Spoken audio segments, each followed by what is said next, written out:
So I have a tactic to easily beat Chapter 5. Now, I didn't cover this in my maddening guide. I showed another tactic, like a set of tactics that works on that. But this one is so nice. So you basically break the wall. You don't break the gate. You break the wall on this tile so that you don't aggro the boss and these enemies. And then you just run away. And what you do is you have all of your units chill out here. And then you throw down an obstruct tile right here in front of this dude. So if I go ahead and pulse. So here is the obstruct tile. You can see it up there. Like, it's right in front of the Armor Knight.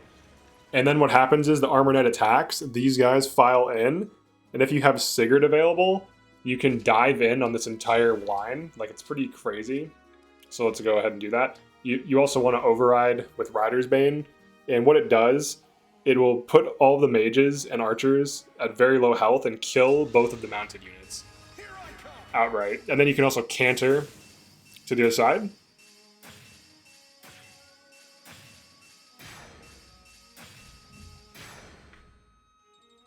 So that alone is pretty huge. And then you can canter to kind of get out of danger. And then to follow it up, you can have whoever your Micaiah unit is, like whoever's on Micaiah, warp Ragnarok. In this case, I'll do it here. Just warp Ragnarok like this. So that's 3 of them killed. Then all you have to do is kill these, get to the archer, and then Chloe or even Saline can tank both of these pretty easily. So then what we can do is just start killing them. Alright, let's have Saline kill this. I will not forget your loss.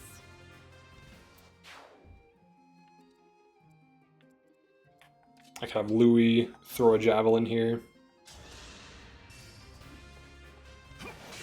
I don't want him to get in too deep, even though he can tank the Thunder plus the Armor Knight. You definitely want to kill the Archer, though, if you dived in with Chloe. And also, it probably has lethal damage between 3 enemy units. So we can just move up here.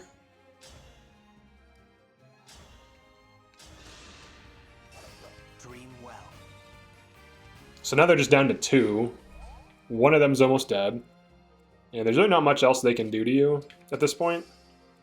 And if you want, you could even do like a chain guard.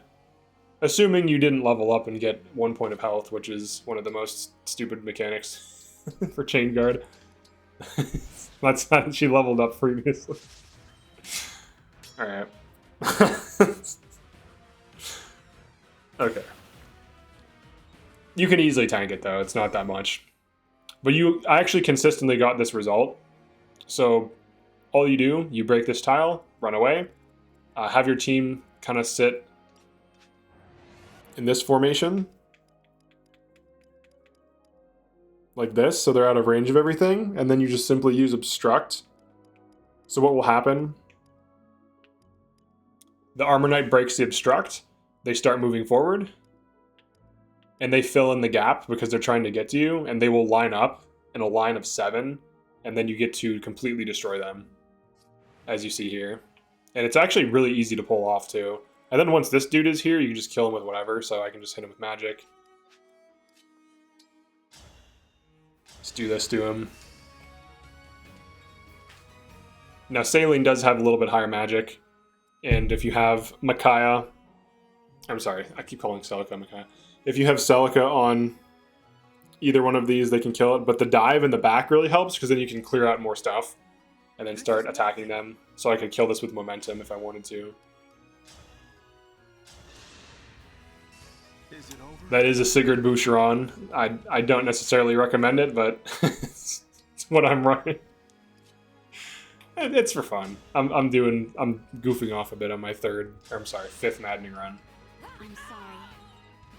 So yeah, that's how you clear out this whole side easily and consistently. And then the cool thing that you can do as well is you can pull these enemies individually down here, kill them, and then fight the boss. Like, you don't have to aggro everything. So if you move all of your forces down this way, you can actually break the gate now and then do a simultaneous pull but I'll cover that in another quick video like this one. So definitely like and subscribe if you found this helpful. Now, obviously, if you use any kind of line, it sets up overrides. So feel free to use that on other maps, or even just use like a corner. So for example, if there's a long straight wall and then a corner, even if it's like open space like this, you could probably get enemies to line up along something like this, for example. Because if you're down here, they will try pathing to you this way and maybe starting to funnel in. And if you're like here, as they go around a corner, they will continue pushing you in a line. So you can get enemies to line up pretty easily, and you can also stagger them by using tanks. So definitely pretty useful to know and to make use of on other maps. So yeah, thanks for checking this out. Feel free to drop a comment for the tactics to use early game, and I'll see you in the next one.